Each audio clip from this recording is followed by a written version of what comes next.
सुप्रभात मंडळी. आपण वाचत आहोत श्री विनायक दामोदर सावरकर यांचं आत्मचरित्र माझी जन्मठेप. त्यातल्या उत्तरार्धातलं प्रकरण 11 आपण वाचतो आहोत. मागच्या भागात आपण बघितलं की सावरकरांना अंदमानहून सोडण्यात येणार अशी बातमी आली होती. पण सोडण्यात येणार म्हणजे हिंदुस्थानात दुसऱ्या कुठच्या तरी कारागृहात ठेवण्यात येणार असं होतं. तर आता पुढे बघूया ते काय म्हणत आहेत.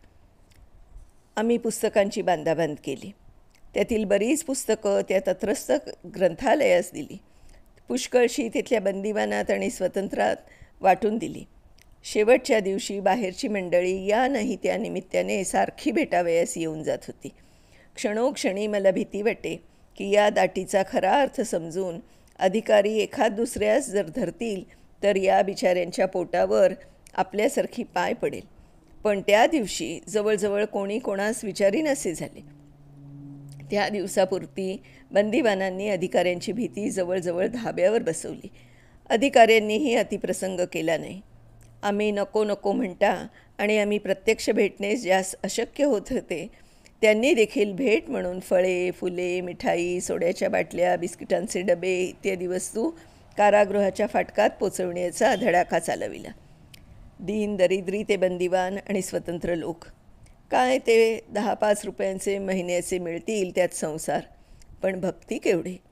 न पुसता विचारता अगदी सरकारी निर्बंधास न जुमानता एखादं केळं, एखादं कलिंगड, एखादं फूल पण त्या दिवशी कारागृहाचे दाराशी ठेवून जात. दुपारी मी अंतस्थपणे दारावर गेलो तेव्हा त्या जमलेल्या डब्यातील, फळातील आणि इतर पेयादिकांच्या बाटल्यातील ढिगातील वस्तू तिथेच वाटून दिल्या. अगदी कोणी ऐकेना तेव्हा काही जवळ घेण्यास ठेवल्या. नंतर जे 1-2 होतकरू इष्टमित्र शांतपणे भेटावयास आले होते त्यापैकी एकास तेथील संस्थेची शपथ दिली. एक देव, एक देश, एक आशा, एक जाती, एक जीव, एक भाषा. या तेथे प्रचलित केलेल्या मंत्राचा अर्थ त्यास समजावला. या एक आशेच्या पूर्ततेसाठी अशा एक जीव झालेल्या हिंदू मात्राने प्रसंगी प्राणही अर्पण करून काय केलं पाहिजे ते सांगितलं. आणि त्या ध्येयाच्या सिद्धीसाठी तसला महान स्वार्थत्याग करण्याची शक्ती येईतो आणि यावी म्हणूनच सद्य परिस्थितीत त्या त्या व्यक्तींची अंदमानातील कोणती कर्तव्य आहेत ती रीतीप्रमाणे कथन केली. इतक्यात पहारेकऱ्याने कळवलं, साहेब आता है, आपको ले जाने वाली शिपाइयों की टुकड़ी भी आती है. आम्ही उठलो. मनास एक प्रकारचं पवित्र समाधान वाटू लागलं की 10 वर्ष अंदमानाच्या या कारागृहात आशेच्या थडग्यात पुरलेले राहूनही ज्या दिवशी ते कारागृहाचे दार आता 10-12 वर्षांनी पुन्हा उघडणार तेव्हा त्या शेवटच्या दिवशीचे आमचे शेवटचे कृत्यही तेच होते की जे करण्याचे व्रत वयाच्या 11व्या वर्षी अंगीकारले होते. हिंदी तरुणास जी दीक्षा देण्यासाठी त्या कारागृहाचे दारात पाय टाकावा लागला त्या कारागृहाचे दाराबाहेर आज 10 वर्षांनी पाय पडत असता हिंदी तरुणास तीच दीक्षा देताना उच्चारले जाणारे एक देव, एक आशा, एक देश, एक जाती, एक जीव, एक भाषा, तेच ते शब्द आमच्या ओठांवर होते. आम्हास आणि आमच्या बंधूस फाटकात उभे करण्यात आले. बंदीपालाने आम्हास हिंदुस्थानात नेण्यासाठी शिपायांच्या पहाऱ्यात दिले. बेडी घालण्याची आवश्यकता नाही असं त्या उदार बंदीपालाने बजावल्याने आम्हास तसेच पुढे चालवले गेले आणि एकदाचे ते त्या अंदमानाच्या भयंकर बंदीगृहाचे दार आमच्यासाठी उघडले. 1909च्या सणात ते असेच एकदा उघडले आणि आमच्या बंधूस आत गळून बंद झाले. 1911 साली पुन्हा तो विक्राळ जबडा उघडला आणि आम्हास गटकावून बंद झाला. तेव्हा पुन्हा काही जिवंतपणी बाहेर पडण्याची आशा कोणास निश्चितपणे वाटत नव्हती. ते 1911व्या वर्षी बंद झालेले ते कारागृहाचे दार आज 1921व्या वर्षी पुन्हा करकरले. त्या जबड्याचे ते तोंड पुन्हा उघडले आणि आम्ही दोघेही बंधू जिवंतपणे आतून बाहेर पडलो. त्या लोखंडी फाटकाचा तो एवढासा लोखंडी उंबरा ओलांडताना आम्हास स्पष्ट कल्पना येऊन गेली की आम्ही जिवंतपणे अंदमानातून सुटत आहोत. बाबास म्हटले, बाबा, हा एवढासा उंबरा जीवन मरणाच्या सीमेची रेषा आहे. ओलांडला. मरणाच्या सीमेतून जीवनाच्या सीमेत हा भीती एवढा उंबरा ओलांडून आपण पुन्हा एकदा पाय टाकला. आता पुढचं पुढे. आम्हास निरोप देण्यासाठी आणि ज्या अनेक दूरवरच्या लोकांनी आम्हास पाहिलं नव्हतं ते पाहण्यासाठी येऊन कारागृहाच्या बाहेर दाटी होईल ती होऊ नये म्हणून साहजिकच कडक बंदोबस्त ठेवण्यात आला होता. ठिकठिकाणचे बंदिवान आपापल्या कामावर गुंतवले गेले होतेच. तरीही शक्य त्या निमित्ताने लोक दूरवर दबून दबून बसलेले होते.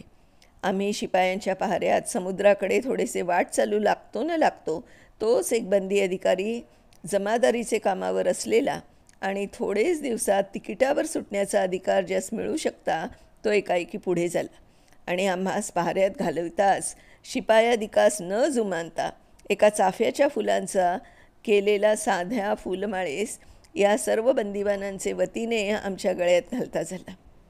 ते पहाऱ्याचे शिपाई आरडाओरड करतात तो आमच्या पायावर डोके ठेवून तो जय जयकार करीत निघूनही गेला. अशा निर्बंधांविरुद्ध कृत्याने त्याची जमादारी जाऊन उलट त्यास शिक्षाही होती, पण त्याने त्याची चिंता केली नाही. एका बाजूस तो भाविक बंदिवान जमादार सर्व बंद्यांचे वतीने म्हणून ती चाफ्याची साधी माळ गळ्यात घालीत आहे आणि दुसऱ्या बाजूस त्या गडबडीने घाबरलेला शिपायांचा अधिकारी आम्हास ओढाताण करीत हातात हातकडी घालू पाहत आहे. हे आमच्या स्वतःचे त्यावेळचे दृश्य अजून डोळ्यासमोर दिसत आहे.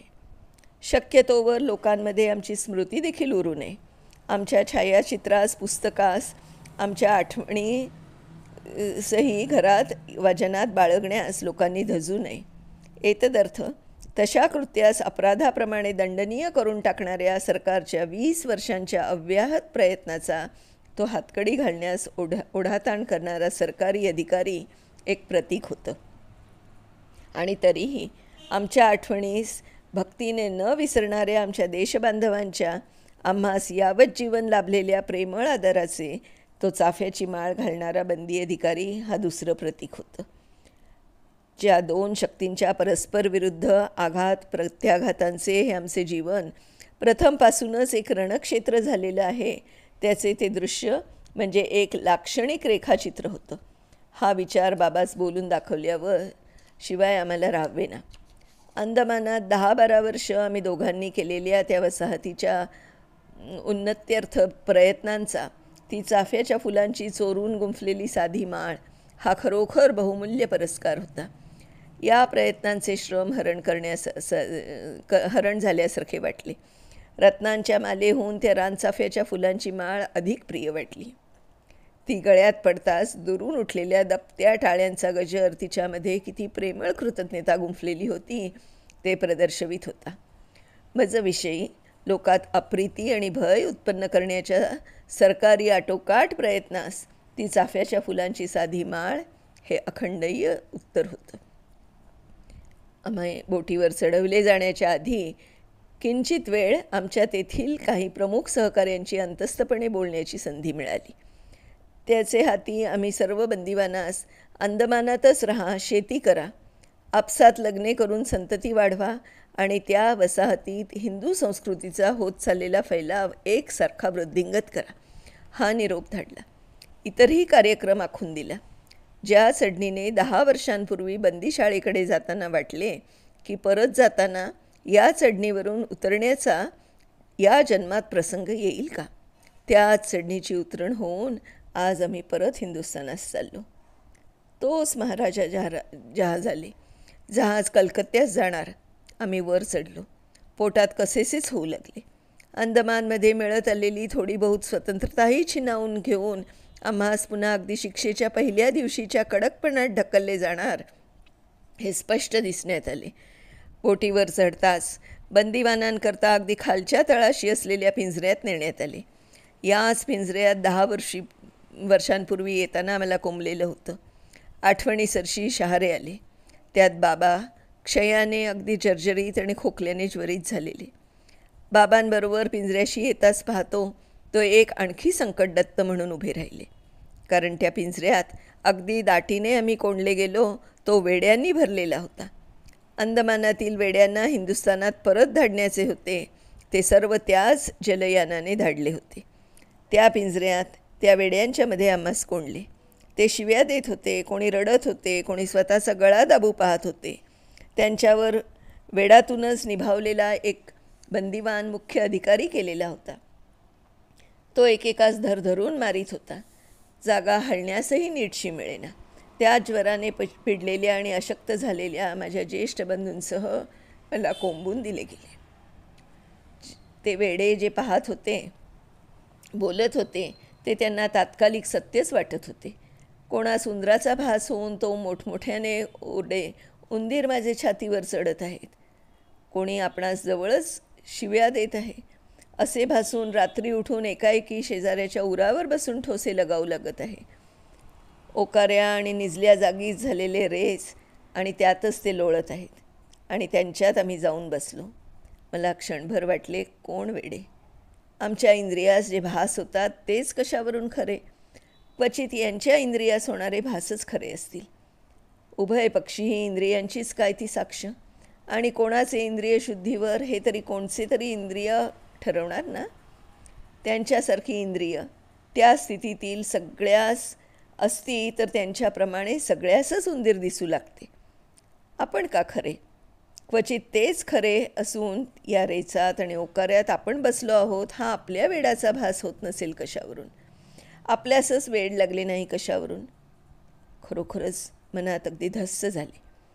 त्या काळोखात, त्या जहाजाच्या घर्र घर्र आवाजात, त्या हगण्यात, ओकात, बिभत्स गलबत्यात आणि अत्यंत कोंदट आणि श्वासोश्वास जड झालेल्या वातावरणात जीव अगदी घाबरलासा झाला.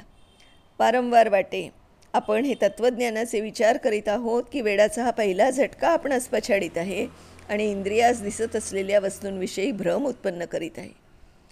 मज्जातंतू, 10-12 वर्षांच्या ताणाने क्षीण झालेले मज्जातंतू जसे तेव्हा क्षीण झालेले वाटले तसे फारच थोड्या वेळी वाटले असतील. त्या पिंजऱ्यातून निदान त्या वेड्यांच्या मंडळीतून काढून आम्हास थोडे निराळे ठेवावे म्हणून आवेदन आणि प्रतिवाद केला. त्या जलयानावरची काही हिंदुस्थानास परत जात होते त्यांचा आणि मुख्य प्रयत्नांचा आधार मिळवून शेवटी त्या पिंजऱ्याच्या समोरच्या अर्ध्यात पण वेड्यांपासून थोडेसे निराळे असे आम्हास पृथक करण्यात आले. पण वारा मिळेना. इतर क्षयरोगी, चोर, लुटारू इत्यादी दंडित त्या जलयानाने हिंदुस्थानात परत धाडण्यात येतच होते, पण त्यास त्या उच्चतम तळावर, डेकवर मुक्त वायुसेवन करता यावा म्हणून ठेवले होते. परंतु बाबास त्या नीचतम तळावरील पिंजऱ्यात जिथे वारा म्हणून येईना तेही क्षयीस. अंगात ताप, मलाही नेहमी ब्रॉन्कायटिसची श्वासावरोधाची व्यथा जडलेली. तेव्हा वाऱ्यासाठी आवेदन करावे लागले. श्वासोश्वासापुरता तरी वायू मिळावा म्हणून अर्ज करावे लागले. दुसऱ्या दिवसापासून वरून एक मोठी अवजाराची पिशवी लोंबती सोडून तळावरील त्या कोठारात वारा थोडाफार दिवसातून 1-2 वेळा सोडण्यात येई. पुढे अर्धा तास डेकवर नेऊन एका जागी पहाऱ्यात बसू देण्यात येई. चोरून मारून जलयानावरील प्रवासी आणि अधिकारीही खाली कोठाराशी येऊन बोलत. त्यात जे हिंदी गृहस्थ होते त्यांची तर सहानुभूती असेच, पण कित्येक युरोपियनही फार आदर दाखवीत. एका सुशिक्षित अँग्लो इंडियन गृहस्थाने तर आमच्या मैत्रीविषयी अभिमान वारंवार प्रदर्शित करून आम्हास आमच्या आवडत्या ग्रंथाची, थॉमस ए केम्पिसची एक सुंदर प्रत आठवण म्हणून दिली. आम्हास उत्तम प्रकारचे अन्नही मंडळींनी अंतस्थपणे व्यवस्था करून धाडावे. तरी सोडा वॉटर, आयसेस, मिठाई यांच्या देणग्या आम्ही वारंवार परत कराव्या. पैसेही कित्येकांनी बळेबळे देऊ पाहावे. आम्ही कारागृहात जाताच पुन्हा बंद हो तेव्हा ते नको म्हणून साभार त्या देणग्या परत कराव्या.